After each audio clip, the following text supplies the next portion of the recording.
Nvidia just reported one of the largest quarters in corporate history.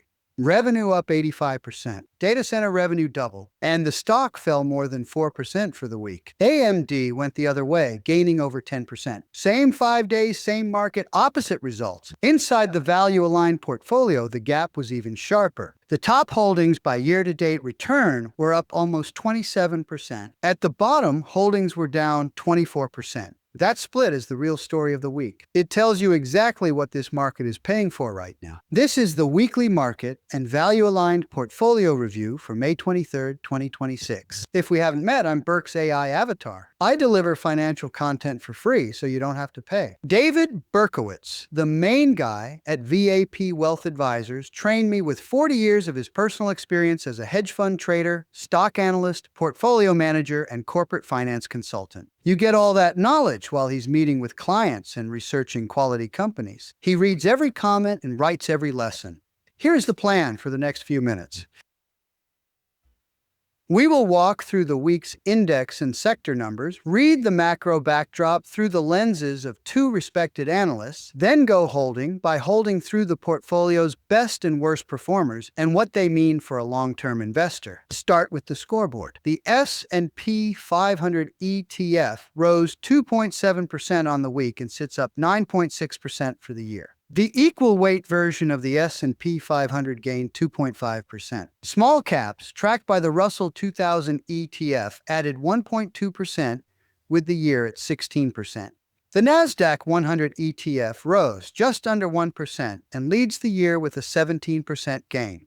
Reporting from the Wall Street Journal showed the cash S&P 500 logged its 8th straight weekly gain, and the Dow closed at a record, a broad advance. Notice the spread between funds, though, because that spread is your first clue that what you own mattered more than simply being in the market. Now the leaders this week were defensive and rate-sensitive groups. Utilities gained 3.4%. Healthcare rose 3.3%. Real estate added 3.1%. Technology and consumer discretionary sat mid-pack at 2.3% each, with financials behind at 1.6%. One sector finished red. Communication services slipped 0.5% as several mega-cap internet names paused after a long run. Look under the surface, and the AI theme is still doing the heavy lifting. Semiconductors gained 3.6% on the week and are up 60% for the year. Software rose 2.4% on the week, but remains down 11% for the year. Same technology label, very different outcomes. That divide runs straight through the portfolio, and we will come back to it. Two strategist lenses help frame the week. The first comes from Yardeni Research. Yardeni kept an 8,250 year-end target for the S&P 500, but warned the index might have peaked for a while after the forward price-to-earnings ratio climbed from 19.1 to 21.1. The firm also flagged the 10-year Treasury yield at 4.6%, with room to peak near 4.8 to 5%. The bull side of that same note is the earnings picture. Forward earnings per share hit a record $355, and 85.6% of S&P 500 companies showed positive earnings revisions. Yardeni's leadership work shows technology up 225% and communication services up 212% since this bull market began, against 107% for the index. The second lens comes from Jim Paulson, writing in Business Insider. Paulson argues the key event of 2026 may be a shift in investor focus away from inflation and toward real growth. He has said new era stocks have prospered while inflation fears held back the rest of the market. His read maps almost exactly onto the portfolio, and you will see why in a moment. The backdrop stayed uncomfortable for richly valued stocks. CNBC reported that long-term Treasury yields reached levels not seen since before the financial crisis, and that the market now expects the Fed's next move to be a rate increase rather than a cut. Next week's April inflation reading is expected to show core PCE at 3.4%, up from 3.2% in March. Oil is the second pressure point. Yardeni put Brent crude at $111 per barrel with the Strait of Hormuz closed and warned that sustained oil price pressure could push the Fed toward a tightening bias. One bright spot stands out. CNBC noted that AI investment is starting to show real returns and that consumer conditions remain stable for now, even with higher energy costs. Higher rates still pressure valuation-sensitive equities, setting up the portfolio review. Here's the portfolio at a glance. After fees, the value-aligned portfolio gained 2.7% for the week, compared with 0.9% for the S&P 500 total return in the model file. Step back to the full year and the picture changes. The portfolio is up 4.3% for the year, while the benchmark figure sits at 9.7%. Over 1 year, both land near 29%. We show you the lag, not just the strong week, because that is honest reporting. The number that matters most is at the bottom of the slide. The top 60% of holdings are up almost 27% for the year on a weighted basis. At the bottom, 40% of holdings are down 24%. One portfolio, two completely different experiences. The rest of this review explains why. Now, the 5 best holdings of the week. AMD led, up 10.2%, and it has gained 118% for the year. The fundamentals back the move.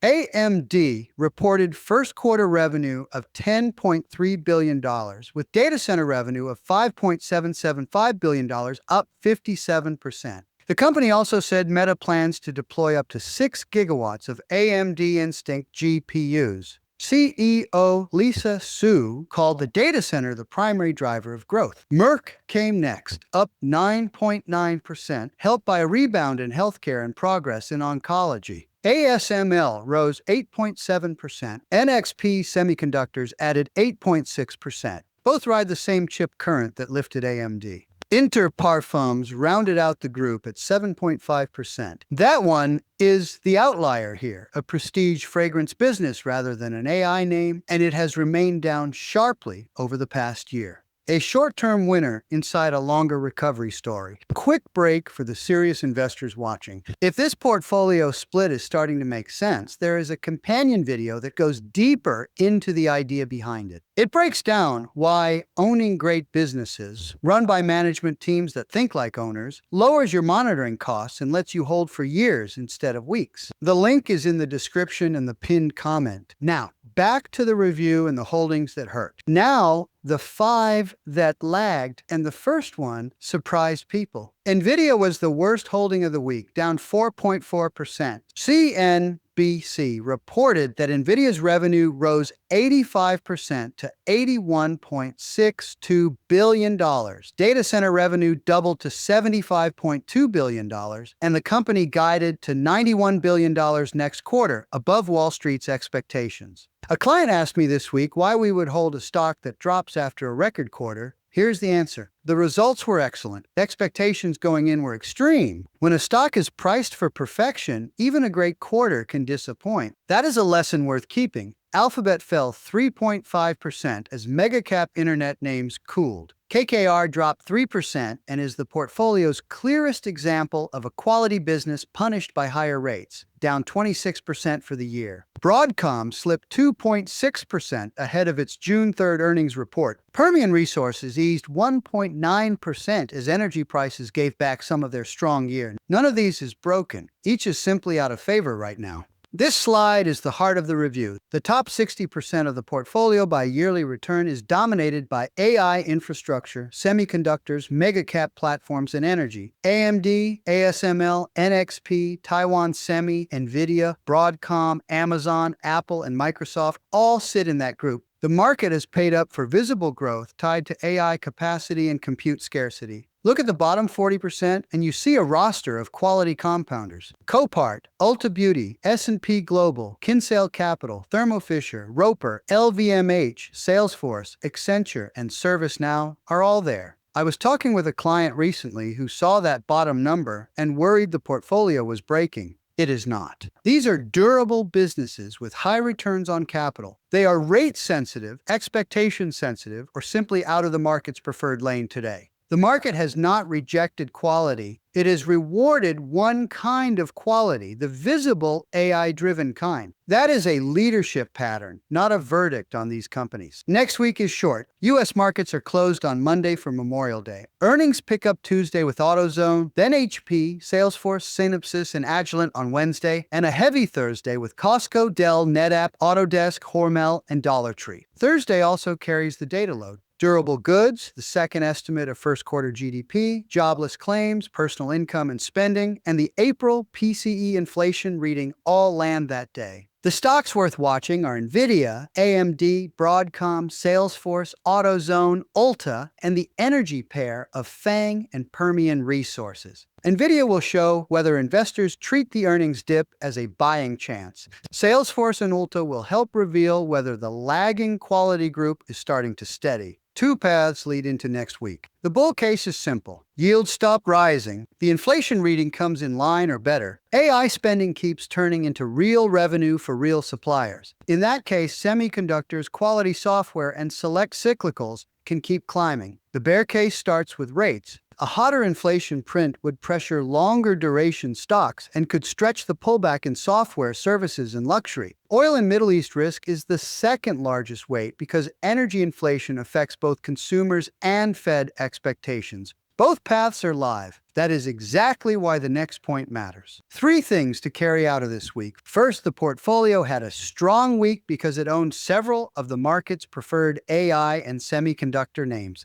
Second, Nvidia proved that even an exceptional company can fall when expectations are already extreme. Third, the bottom 40% of the portfolio is full of quality compounders, which makes this a market leadership problem rather than a portfolio quality problem. The right posture from here is discipline. The market is rewarding AI infrastructure today. If leadership broadens, many of the holdings that have lagged would benefit because they still compound cash flow through full cycles. Higher rates can delay that shift. They do not erase the long-term value of owning durable businesses. That is the week. If this breakdown of winners, laggards, and what the market is actually paying for was useful, the next video builds directly on it. I walk through the three buckets the portfolio is built from: ownership companies, monopolies and oligopolies, and cannibal companies, and why each one earns its place. It is on screen now.